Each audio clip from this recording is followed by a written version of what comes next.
하나님 아버지, 오늘 이 주의 말씀을 통해서 살아계신 하나님, 거룩하신 하나님, 그리고 우리를 지으시고 우리의 필요를 채우시는 하나님을 감격스럽게 경험하는 시간 되게 하옵소서. 예수님의 이름으로 기도합니다. 아멘. 우리 사람이 기적을 보면, 기적을 보고 이 기적을 하나님이 나에게 행하셨다라고 감격하는 그 시간이 어느 정도 유효 기간이 있습니까? 기적을 경험하고 하나님이 나에게 이 기적을 행하셨고 나는 하나님의 기적을 보면서 살겠다라고 다짐하는 유효 기간이 어느 정도 돼요? 1번 하루, 2번 일주일, 3번 1년. 경험한 이후로 죽을 때까지 1년 갑니까? 1년 가.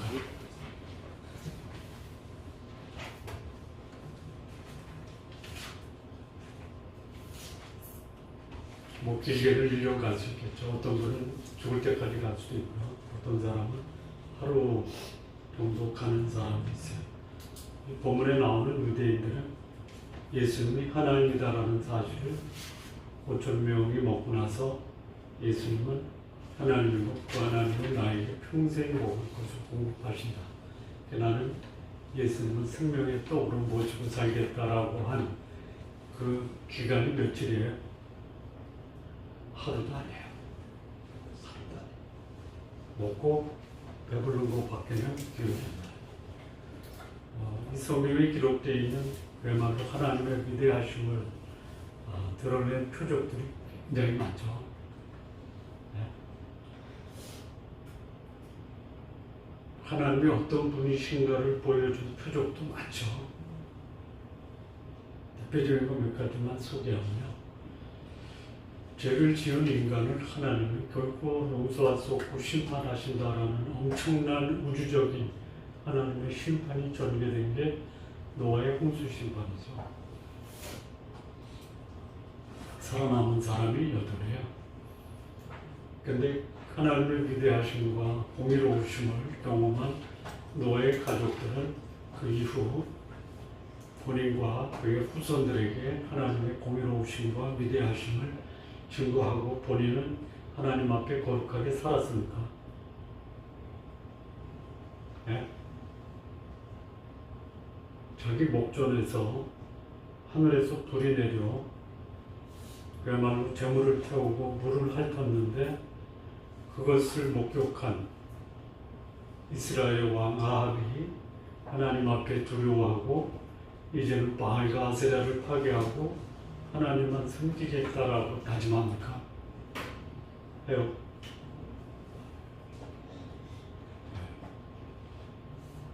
요한복음에 기록된 표적, 오병이어 기적까지 5번의 표적이 나와요. 첫 번째 표적이 뭐냐면 물로 포도주를 만든 사건이에요. 자, 그래서 그 표적은 목적이 뭐냐면 예수님이 하나님이고 예수를 믿고 구원을 받고 영생을 얻는 건데요. 물로 포도주 된 사건을 경험하고 예수님이 하나님이다라고 믿은 사람이 누구예요? 네? 누구예요? 제자들은 이미 믿었는데 그걸 보고 확인한 거예요. 포도주를 먹은 사람들은 예수님이 하나님이다라고 고백하고 영생을 얻은 사람이 성경에 없어요. 뭐만 했어요? 마시고 즐거워했어요. 네. 두 번째 표적은 뭐냐면 왕의 신하의 아들을 고친 거예요. 그래서 그 신하와 가족이 믿어요. 네. 세 번째 표적은 뭐냐면 소위 예루살렘 베데스다 못에서 38년 된 병자를 고쳐요. 그러면 고침받은 그 병자는 예수님을 믿습니까? 뭐예요? 예수님을 고발하죠. 고발한 다음에 유대인들이 예수님을 핍박하기 시작하죠.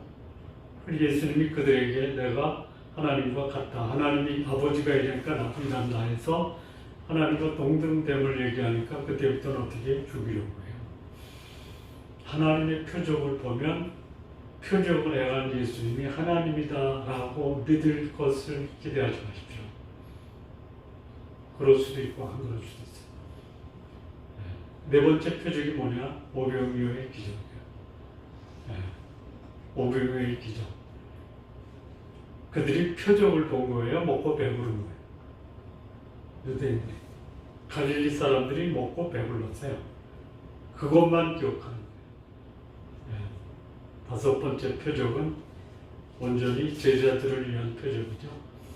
갈릴리 바다를 건너갈 때 베세다에서 가버나움으로 가는데 바람이 불어요. 큰 바람이 불어요. 죽게 됐다라고 아우성없죠. 예수님이 물 위에 걸어오시고. 근데 예수님이 물 위에 걸어오는 것을 보고 제자들이 예수님을 인식합니까? 아니면 인식 못합니까? 뭐라고 그래요? 유령이라고 그래요. 근데 예수님이 내니 앉지 마라 하니까 베드로가 나도 물에 걷게 해주죠. 내려와라. 걷다가 파도를 보고 기겁을 해서 빠져요. 이 표적을 본 사람들의 모습이 다양해요. 첫째는 나타난 표적을 즐기기만 해요. 또 어떤 사람은 표적을 보고 그걸 사람들에게 고발을 해서 예수님이 표적을 행했다라는 것과 그것을 또 안식일에 했어요. 하나님과 동등됐다라고 하니까 핍박과 살해 위기를 맞게 해요. 5,000명이 먹고 난 다음에 그야말로 이거는 뭐 하나님 외에는 할 수가 없잖아요. 하나님이라고 인정을 안 해요. 아마 돈 많은 사람이 그 수많은 그 잔디밭의 사람을 보고 불쌍히 여기는 마음으로 자비를 털어서 먹을 것을 공급했다 정도에 따라다니면 먹을 것이다. 자, 이렇게 표적을 경험한 사람들의 다양한 모습이에요. 오늘 이 본문에 먹었어요. 예수님이 그 무리들을 집으로 보내요. 그리고 산에 기도하러 가세요. 그리고 기도하러 가시면서 제자들을 재촉해서 바다를 건너서 가버나움으로 가게 하세요. 풍랑이 불어요. 제자들이 힘겹게 노르죠. 고난을 당해요. 예수님이 다가오세요. 내니 두려움 말라. 안심하라. 그리고 배는 가버나움 전에 어디로 가냐면 게네사렛으로 가요. 바람이 부니까. 거기서 다시 가버나움으로 가요. 근데 제자들이 배를 타고 가버나움으로 갈 때에 가버나움 아래, 게네사렛 아래 디베랴. 오병이어 기적 전에 예수님과 제자들이 디베랴에서 배를 타고 베세다로 갔죠. 제자들이 베세다에서 가버나움으로 갈 때 디베랴에서 베세다로 오는 배가 있었어요. 2절이 그거예요. 그러나 디베랴에서 배들이 주께서 축사하신 후에 여럿이 떡을 먹던 그곳에 왔더라. 가까이 왔더라. 그러니까 이 배도 밤새도록 시달리면서 광풍에 예수님이 탄 예수님의 제자들이 탄 배만 광풍에 고생을 했겠어요. 그 배도 고생해서 디베랴에서 베세다까지 왔다 이렇게 볼 수 있어요. 그러니까 예수님과 제자들은 안 보여요. 안 계시고 제자들도 없어요. 그래서 디베랴에서 온 그 배들을 그 무리가 타고 예수님을 찾으러 가버나움으로 가요. 이것도 조금 생각을 해봐야 돼요. 예수님이 가버나움인들 어떻게 알아요? 거기 갔을 것이다라고 추정을 한 거겠죠. 예수님이 제자들하고 처음에 배를 타고 온 그 출발점은 어디냐면 디베랴예요. 근데 이제 예수님이 안 보이고 제자들도 없음을 보고 디베레에서 온 배들을 타고 이 무리들이 가버나움으로 가요.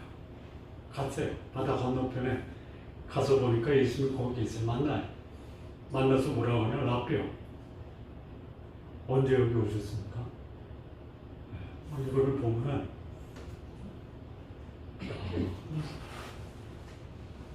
갈릴리 사람들, 근데 이 갈릴리 사람들이 아니에요. 유대인들이에요. 여러분, 유대인과 갈릴리 사람들이 동일한 사람들이 아니에요. 42절, 41절 보셨어요?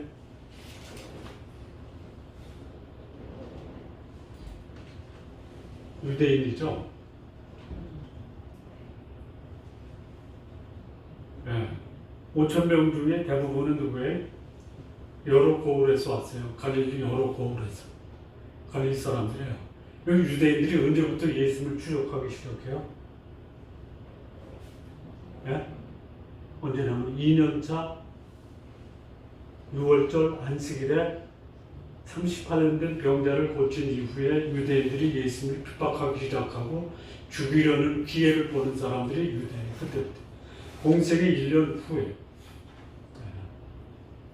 이 요한이 이 말씀을 기록할 때 굳이 유대인들이라고 한 이유가 있는 거예요. 이때부터는 가는 곳마다 유대인들이 있어요. 여러분, 그 유대인, 사실 유대인이라고 해도 뭐 전혀 틀린 말은 아니에요. 이스라엘이 망하고 그때부터 이제 이스라엘 전체 뭐 유대인 남쪽이나 북쪽이나 다 그냥 유대인이라고 총칭을 했다면 뭐 일반적으로 맞는데 특별히 유대인, 다윗의 자손이라고 하고 메시아를 기다려왔던 유대인들이 예수님을 죽이려고 했고 예수님이 있는 곳마다 거기에 유대인들이 있어요. 여러분, 사도 바울이 예수 믿고 난 다음에 가는 곳마다 누가 있었어요? 유대인들이 있었어요. 유대인들. 그리고 사도 바울도 죽이려고 했어요. 그래서 예수님이 뭐라고 하냐면 너희들이 나를 찾는 이유가 표적을 본 까닭이 아니다. 표적을 보면 어떻게 해야 돼요? 표적의 목적이 뭐예요? 내가 여기에 행했던 이 요한복음에 기록된 표적 외에 다른 많은 표적도 행했지만 이것만 너희에게 기록하면 예수께서 하나님의 아들이신과 그 이름을 힘입어 영생을 얻는 것이에요. 그러니까 표적을 벗으면 이 표적으로 인정하면 이 표적을 행한 자는 하나님의 아들이다라고 인정해요. 근데 표적을 본 까닭이 아니야. 왜요? 찾는 이유가 뭐예요? 배불러서 그래요. 배불러서. 근데 여기 이 유대인들이 예수를 뭐라고 불렀어요? 랍비라고 불러요. 지금 우리 상황에서 한번 얘기해보면 어떤 사람이 나에게 먹을 것을 줬어요. 그럼 랍비라고 불러요? 존경하는 선생님이라고 불러요? 부를 수 있죠. 듣기 좋은 소리를 부를 수 있어요. 근데 사실 예수님은 그렇게 들으실만 하신 분이에요. 왜냐하면 이 베세다에서 5,000명을 먹이기 전에 예수님이 3가지 일을 하셨죠. 말씀을 가르치셨죠. 표적을 행하셨죠. 그리고 복음을 전했죠. 근데 그 중에 가장 그 베세다에 모인 사람들에게 가장 큰 영향을 준 게 뭐냐면 먹은 거예요. 먹은 거예요. 근데 거기에 곁들어서 말씀도 전하고 복음도 전하니까 이 예수님을 랍비라고 불러주는 게 전혀 어색하지 않아요. 근데 이거를 들으면요, 우리가 볼 때, 이 갈릴리에서 온 사람들, 유대인들이 구체적으로 예수님을 따르기 시작해요. 유대인들이 따르는 이유는 먹고 배불러서. 그리고 예수님을 감시하는 거예요. 굉장히 친근감이 담겨있는 호칭이에요. 누가 예수님을 랍비라고 불렀죠? 전에 니고데모가 불렀어요. 아주 친근감을 담아서 부른 이름이 랍비예요. 언제 오셨어요, 여기? 이 얘기는 또 뭐가 있냐면요. 가신다면 가신다고 말씀이나 하고 가시지. 이런 뜻도 있고요. 또 하나는 뭐냐면요. 섭섭함이 담겨있는 거예요. 뭐예요? 아니 우리하고 좀 상의 좀 하시지. 그렇게 말없이 가실 수가 있어요? 섭섭합니다라는 뜻도 담겨있어요. 굉장히 예수님과 이 소위 베세다에서 가버나움까지 온 배를 타고 온 그 무리들이 예수님에 대한 친밀감, 섭섭함, 또 소위 뭐해 이게 그 속에서 섭섭함이 조금 넘어서서 그 자기가 외면당한다는 이런 마음이 다 담겨. 그때 예수님이 그 배를 타고 무리들의 중심을 보시고 나를 찾은 이유가 표적 봐서 합니다. 배불러서 또 먹고 싶으면 이 얘기예요. 예수님이 먹일 수 있는 분이지만 떡 먹이려고 이 땅에 오신 게 아니잖아요. 근데 여기 배를 타고 온 무리들은 우리에게 먹을 것을 안 주면 내가 당신 따를 이유가 없어 이 얘기예요. 예수 뭐라면 썩을 양식을 위해서 일하지 말아라. 썩을 양식이 뭐예요? 양식이 썩는 거예요? 아니면 먹어봤자 그거는 다 썩는다. 뭐가 썩기 때문에? 내 육신도 때가 되면 썩잖아요. 그러니까 육신을 위한 양식 때문에 일하지 말아라. 죄송한데요. 먹고 사는 것 때문에 일하지 마십시오. 어느 목사님이 저한테 그랬어요. 이제 회사 그만두고 하나님의 일을 해 이렇게 얘기한 분이 있어요.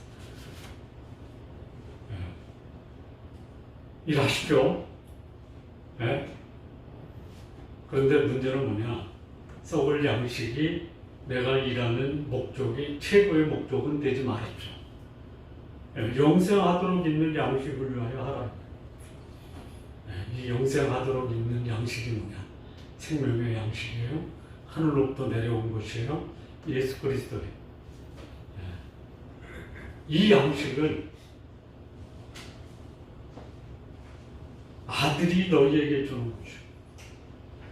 아들은 아버지 아버지 하나님께서 인치신 자니라. 이 말을 하니까요. 이 무리들이 알아듣는 그 말씀이 뭐냐? 양식이에요, 양식.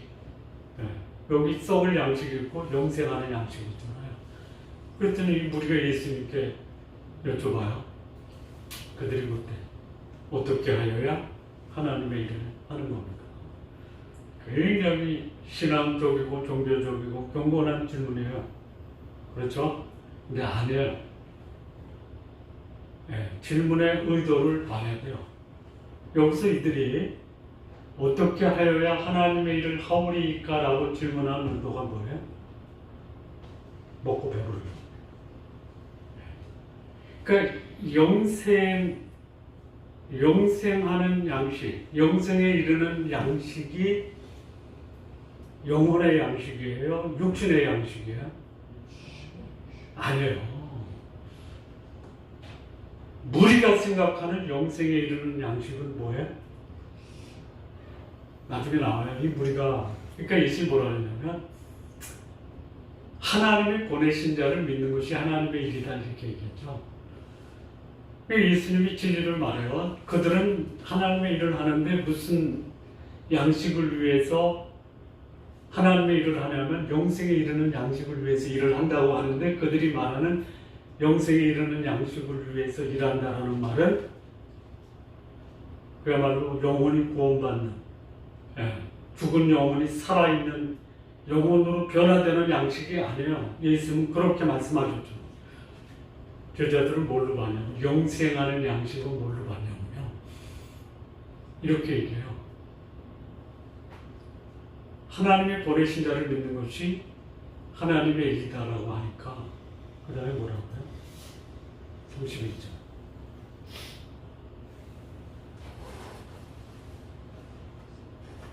여기 이 무리가 얘기하는 거예요. 기록된 바 성경을 인용해요.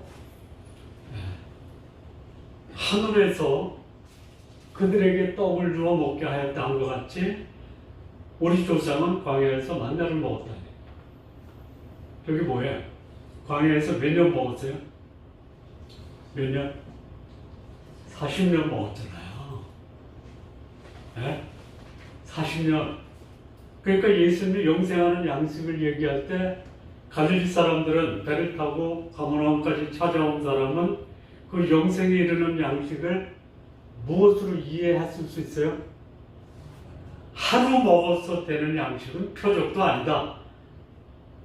표적이라고 하면 모세가 40년 동안 광야에서 만나를 내리게 하는 정도의 40년 정도의 만나를 줘야지 그게 표적이 아니냐 이런 거예요.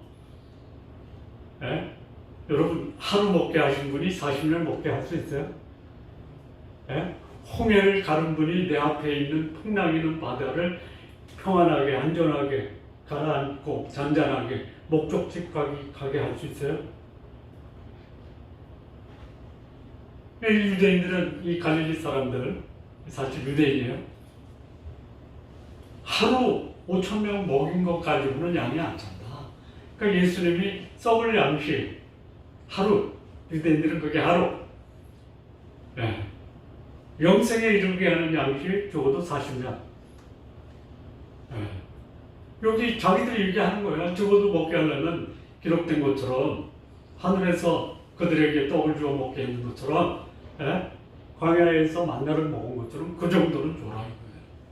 그랬더니 예수 뭐라 그래요? 진실로 전실로 너 좀 말귀를 좀 알아들어라. 그거 모세가 준 거네? 모세가 준 거 아니죠. 모세를 통해서 하나님이 역사하신 것은 맞지만 그래서 모세 따라간 거예요. 모세가 준 게 아니다. 아버지께서 하늘에서 너희에게 먹을 참떡을 주셨다.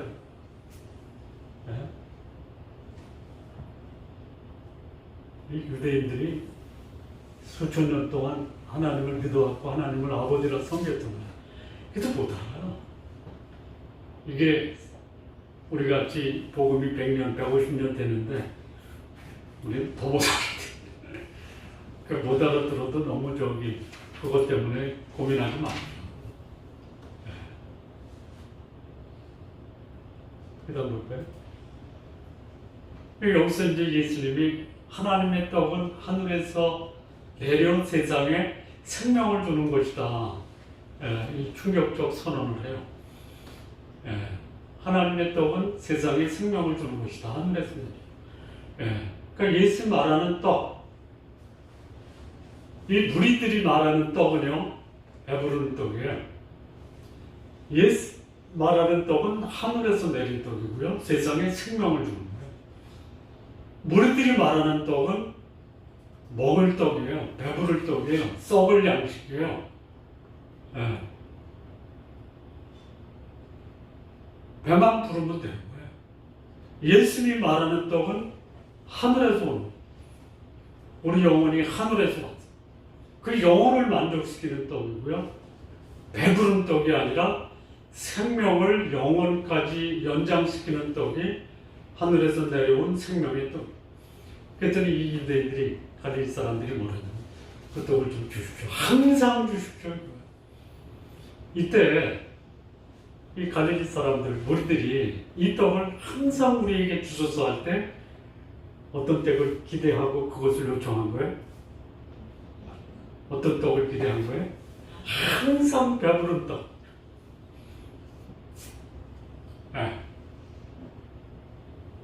그랬더니 예수 뭐라고 그래요? 내가 생명의 떡이다. 내가 생명의 떡이다. 나는 항상 배부르게 한다. 배부르세요? 그리고 여기 보면 내게 오는 자는 결코 줄이지 아니할 것이고 나를 믿는 자는 영원히 목마르지 아니할 것이다. 이거 어디서 들은 말씀 아니에요? 사마리아 여인에게 예수님이 이 우물의 물을 먹는 자는 다시 목마르려니와 내가 주는 물을 먹는 자는 그 속에서 영생하도록 솟아나는 샘물이 돼. 영원히 목마르지 않아. 근데 여기 예수님이 그래요. 그러나 내가 너희에게 이르기를 너희가 나를 보고도 믿지 아니하는도다 하였노. 표적이 없어서 안 믿은 게 아니에요. 당신 같은 예수는 내가 믿을 필요가 없어. 왜? 나중에 이제 41절 42절에 하늘에서 내려왔다고 하니까 유대인들이 속은 거예요. 그리고 그들이 말해요. 네 아버지가 요셉인데 넌 요셉의 아들 아니야.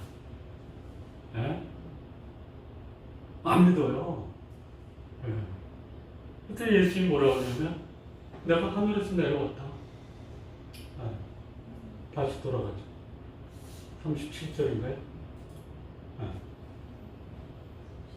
이게 이 사실 요한복음 여기 오병이어의 기적의 핵심이에요. 내가 하늘에서 내려온 것은 내 뜻을 행하려 함이 아니요 나를 보내신 이의 뜻을 행하려 합니다. 근데 놀라운 것은 나를 보내신 이의 뜻이나 아니요 나를 보내신 이의 뜻이나 내 뜻이 똑같아요. 이게 하나님의 사람, 또 하나님이 하신 예수님이 하나님으로서 내 뜻을 행하려 함이 아니다라고 말씀하시는 게 예수님은 예수님의 뜻이 있어도 그것은 하나님의 뜻이 아니야가 아니에요. 우리 성도는 내 생각과 내 뜻과 내 행동이 하나님의 뜻과 하나님의 생각과 일치되도록 하는 게 우리의 신앙인의 그야말로 목표고 우리가 살아야 될 길입니다. 그러면 39절에 나를 보내신 이 뜻이 뭐냐? 나를 보내신 이 뜻이 뭐냐면 내게 주신 자 중에 하나도 잃어버리지 아니하고 마지막 날에 다시 살리는 것이다. 그 여기서 이제 놀라운 게 있어요. 40절. 내 아버지의 뜻이라고 나오죠. 39절에서는 나를 보내신 이의 뜻은 내게 주신 자 중에 하나도 잃어버리지 아니하고 마지막에 다시 살리는 이것인데 그거를 다시 한번 설명하는 게 나를 보내신 이가 누구예요? 내 아버지. 내게 주시는 자 중에 하나도 잃어버리지 않는 건 뭐예요? 내 아버지의 뜻은 아들을 보고 믿는 자마다 영생을 얻는다. 예수님이 말귀를 못 알아듣는 사람이라고 예수님이 이 땅에 오신 표적을 행하시고 영생을 주시고 그에게 부활을 주시고 마지막 날에 다시 살리는 부활을 주시는 이 목적이 한 번도 흘린 적이 없어요. 이게 예수님의 오복이어의 기적을 행하시고 예수님의 뜻이 아버지의 뜻이고 아버지의 뜻은 예수님께 오고 믿고 또 아버지께서 주신 자들을 하나도 잃어버리지 않고 마지막 날에 다시 살리고 그에게 영생을 주시는 것이 예수님이 땅에 오신 목적이라는 것이 오병이어의 기적의 궁극적 목적이다. 자, 여러분의 주보에 있는 것을 참조해서 제가 조금 더 부연 설명합니다. 아까도 조금 얘기했지만 사마리아 여인과 오병이어의 기적을 경험한 갈릴리 사람들의 대조점이었어요. 처음에 이 사마리아 여인은 예수님을 뭘로 이해했어요? 물길로 온 우물가에 웬 낯선 유대인 남자. 관심이 없었어. 오히려 그 남자가 자기에게 관심 같은 것이 불편했다. 근데 갈릴리 사람들은 예수님을 어떻게 만나요? 아주 친근감 있게. 자기하고 상의해요. 또 자기하고 상의 안 한 것에 대해서 섭섭하고 그리고 존경하는 랍비로 불러요. 그리고 그들은 이미 말씀도 듣고 복음도 듣고 표적, 병 고치는 표적도 경험했어요. 근데 말씀하는 과정에 예수님이 결정적인 말씀하죠. 이 사마리아 여인이 기대했던 게 뭐냐면 내가 준 이 우물의 물을 먹는 자는 다시 목마르지만 내가 주는 물을 먹는 자는 영원히 목마르지 않아. 그 속에서 영생하도록 솟아나는 샘물이 되리라 하니까 그 물을 놔둬주죠. 그러니까 그 물이 사마리아 여인은 어떤 분이에요? 갈증을 해소하는 분이에요. 그 이상이 아니에요. 예수는 갈증을 해소할 뿐만이 아니고 영생하도록 하는 분이에요. 이게 사마리아 여인이 예수님께 대해서 기대했다. 자, 오병이어의 기적을 경험했고 예수님을 알고 있고 표적도 받고 병 고치는 거 뭐 다 경험했어요. 내가 생명의 떡이다. 그랬더니 이 유대인들의 갈릴리 사람들의 반응이 뭐예요? 내가 생명의 내 아버지께서 하늘에서 주시는 떡은 세상의 생명이다 하니까 그 떡을 내게 주십시오. 항상 주십시오. 그때 항상 주십시오 하는 그 떡의 정체가 뭐예요? 먹고 배부르는 거예요. 우리 사람들 만나서 복음을 전할 기회가 있잖아요.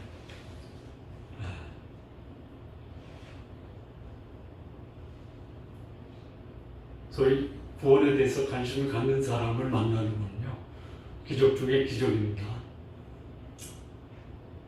그 기적의 유효기간이 별로 길지 않죠. 또 대부분의 사람들이 신앙생활 한다라고 하면서 어디에서 넘어져요? 배고픔에서 넘어져요. 배고픔에서. 그러니까 여기 사마리아 여인, 예수님께 관심도 없고 알지도 못했던 여인에게 복음을 전하니까 이 여인이 그러면 내 갈증만 해결해 주십시오. 오병이어의 기적의 5천 명, 그 중에 일부 예수님을 찾아 가버나움까지 온 사람도 아버지께서 주시는 이 떡이 세상의 생명이다라고 하니까 항상 주십시오. 뭐예요? 나 배고프지 않게 해주십시오. 이게 갈릴리 사람들의 기대예요. 그런 사마리아 여인과 갈릴리 사람들에게 이 사마리아 여인에게는 예수님이 뭐라고 하냐? 남편 불러하라 그래요. 내면에 가지고 있는 그 가장 근본적인 죄문 조건들이에요. 근데 이 갈릴리 사람들에게는요, 아버지께서 주시는 떡이 세상의 생명이다라고 하고 그 떡 주십시오 하니까 뭐라고 그래? 내가 생명의 떡. 내게 오는 자는 결코 줄이지 아니할 것이요. 나를 믿는 자는 영원히 목마르지 아니하리라. 이미 이 갈릴리 사람들은 예수님을 알고 있어요. 그래서 이제는 나한테 와라. 내가 생명의 떡이고 내게 오는 자는 영원히 줄이지 아니할 거고 나를 믿는 자는 영원히 목마르지 아니할 것이요. 그러나 그렇게 얘기해도 그렇게 보고도 너희는 나를 믿지 않는다. 우리가 신앙생활 하지만 수많은 신앙인들이 불신앙 속에 살아가는 게 그거예요. 오히려 먹고 사는 문제 때문에 불신앙의 문제에 빠지는 거예요. 내가 하늘에서 내려온 것이 내 뜻을 행하는 것이 아니다. 나를 보내신 이의 뜻을 행하는 것이다. 계속 강조해. 내가 생명의 떡. 내가 하늘로서 내려왔다. 나를 믿는 자는 영생을 얻는다. 계속 강조. 근데 결과를 보면요, 이 사마리아 여인은 어떻게 해요? 예배에 대해서 얘기하잖아요. 신령과 진정. 이 신령과 진정. 사모하는 마음의 신령, 하나님의 성령의 도움을 구하는 마음에, 그리고 진리의 말씀으로 예배하면은 변화되는 거예요. 그래서 변화된 여인을 예수 만나서 복음을 듣고 변화된 이후에 물동이에 던지고 자기 성에 들어가서 사람들에게 여기 내가 행한 모든 것을 말하니를 와 봐라, 이가 그리스도가 아니냐 복음을 줘. 그런데 이 갈릴리 사람들 무리에 섞여 있던 유대인들이 뭐라고 그래요? 그가 하늘에서 내려왔다라는 말을 듣고 수군거려요. 그리고 말하기를 내가 자기 부모를 아는데 뒤 아버지가 요셉인데 너는 요셉의 아들이 목수의 아들 아니냐. 아버지요. 사마리아 여인은 여인인데도요, 그 부끄러운 모든 것을 다 극복하고 복음을 전해로 들어가요. 근데 예수님을 랍비라고 부르면서 배를 타고 예수님을 따라왔던 그 무리들은 예수님 내가 생명의 떡이다. 나를 믿는 자는 영원히 목마르지 않고 내게 오는 자는 결코 줄이지 않다. 내 아버지의 뜻이 아들을 보고 믿는 자마다 영생을 얻는 것이다라고 말해도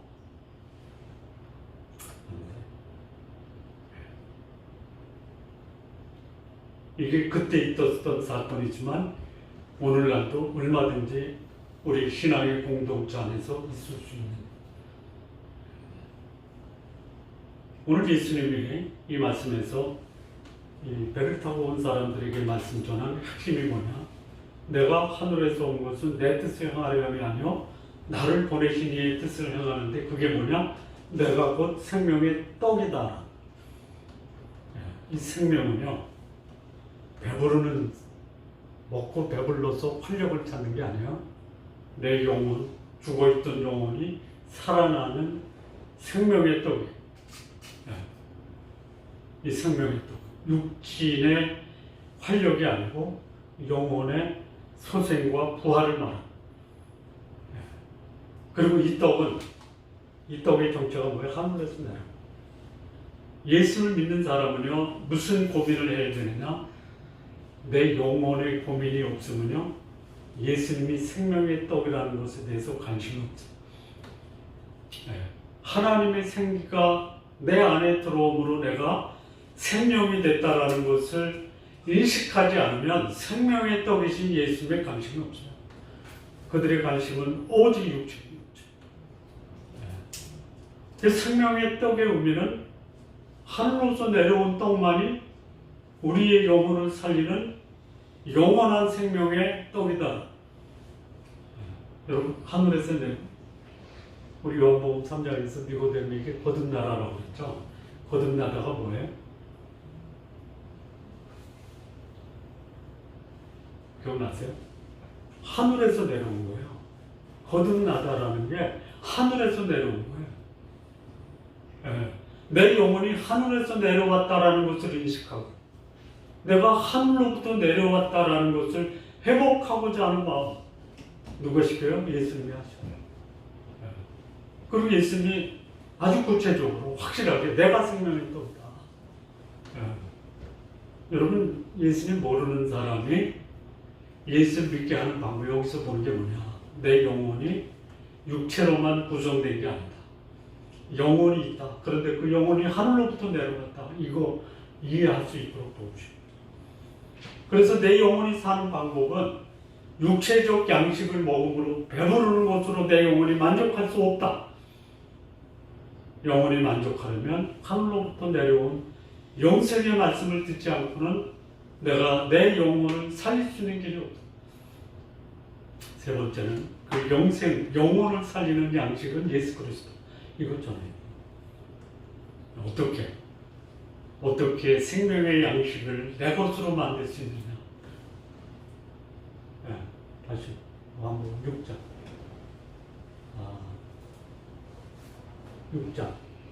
6장 4장 반.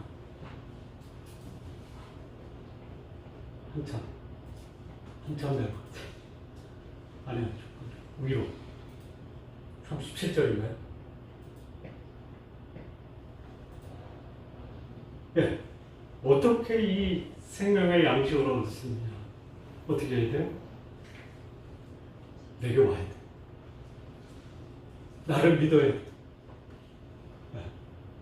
38절. 38절.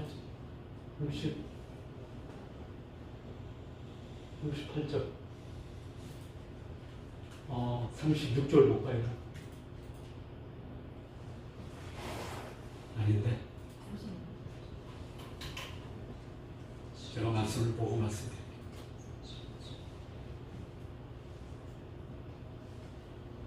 예, 37.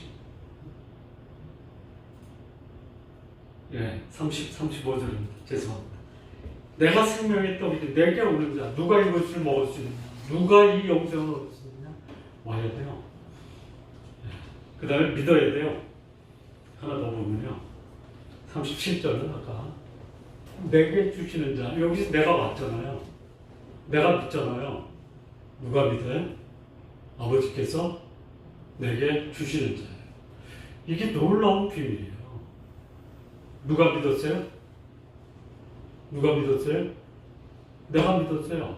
누가 왔어요? 내가 왔어요. 어떻게 왔어요? 어떻게 믿었어요? 아버지께서 믿게 하셨어요. 이게 구원의 비밀이에요. 에베소서 2장 8절 9절. 너희가 그 은혜로 인하여, 은혜로 말미암아, 은혜로 인하여 믿음으로 말미암아 구원을 얻는다니 이것이 너희에게서 난 것이 아니요 하나님의 선물이에요. 행위에서 난 것이 아니니 이는 누구든지 자랑하지 못하게 하고. 이게 구원의 비밀이에요. 그래서 여기서 이게 이제 굉장히 많은 논란이 생기는 말씀이에요. 그러면 예수님께 와서 믿어야 되느냐? 하나님이 그를 가게 해야 되느냐? 어떤 거예요? 어떤 거예요? 둘 다예요. 둘 다예요. 이게 은혜와 믿음의 연합이에요. 그러면 내가 온 게 내 행위냐? 아니야. 아버지께서 나를 부르시고 나를 믿게 하지 않으면 믿을 수가 없어. 그게 은혜예요. 믿는 건 누구예요? 나예요. 이게 놀라운 하나님의 구원의 비밀이에요. 이걸 말씀하는 거예요. 그러면 이 예수님께 와서 그를 믿고 아버지가 보낸 것을 받아들인 자는 어떤 축복 열매를 맺느냐. 첫째 뭐예요? 영원히 줄이지 않아요. 여기 배부르기 위해서 왔던 사람이 있는데요. 예수님께 나와서 그를 믿고 그분이 하나님께로부터 왔다. 예수님을 영접하는 자는요, 영원히 줄이지 않아요.